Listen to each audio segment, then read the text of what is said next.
Hi, dear friends. Just a few thoughts for you as we enter into the fifth Sunday of Lent. Perhaps you saw the actual footage, or you've seen pictures, or you read the text from March 27th when the Holy Father addressed the world from a very dark and rainy and entirely empty St. Peter's Square. And perhaps you saw him as he struggled to lift the monstrance when he blessed the entire world with Jesus Christ himself. And the images were piercing, weren't they?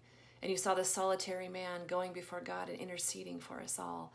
And his text from that particular reflection was so very beautiful. And he talked about the Gospel of Mark chapter 4, where Jesus is asleep in the boat and there's a storm and his disciples are terrified. And one part that I found particularly piercing was when he focused on the part where one of the disciples say to Jesus, "Teacher, do you not care that we are perishing?"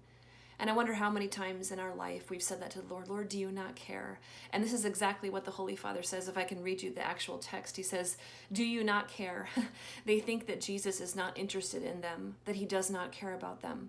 One of the things that hurts us and our families the most is when we hear it said, "Do you not care about me?" It is a phrase that wounds and unleashes storms in our hearts, and it would have shaken Jesus too, because he, more than anyone, cares about us. And I think perhaps that's where many of us find ourselves in this particularly peculiar moment on planet Earth, where we wonder, man, does God really care? Does he care what's happening?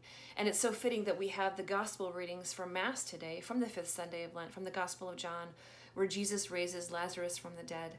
And I found it very piercing as well, that to notice very particularly that both Martha and Mary go to Jesus and they say to him, "Lord, if you had been here, my brother would not have died. Lord, if you had been here, none of this would have happened." And I could imagine just their words. And they did not know what the Lord was about to do, but their pain and their sorrow would have grieved him because he knew their love and he loved them and he loved Lazarus. For many of us, I think those are places that we have to go in our own life where we've said the same thing to the Lord and we're looking at what's happening, across planet Earth, and people are asking why is this happening? Why is God allowing this to happen, or what's happening? And we have a lot of various reasons why, but we don't know. Ultimately, all we do know is that the Lord is going to bring something greater out of it. Because the miracle that he worked for Lazarus that day of literally raising him from the dead wasn't just for Lazarus. And it wasn't just for Mary and Martha. It was for all those people. And it was for all those people that those people would tell, because he is the Lord of life and the Lord of death, and he is the resurrection, and he is making all things new. And he's not afraid, and he cares about us.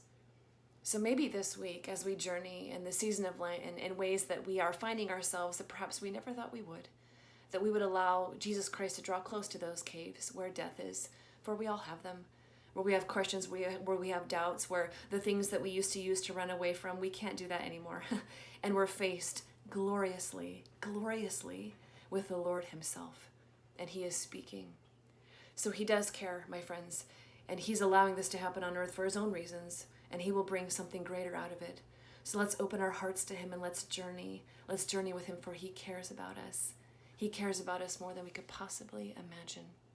So here we are, another week on the journey. God bless you. Have a wonderful week.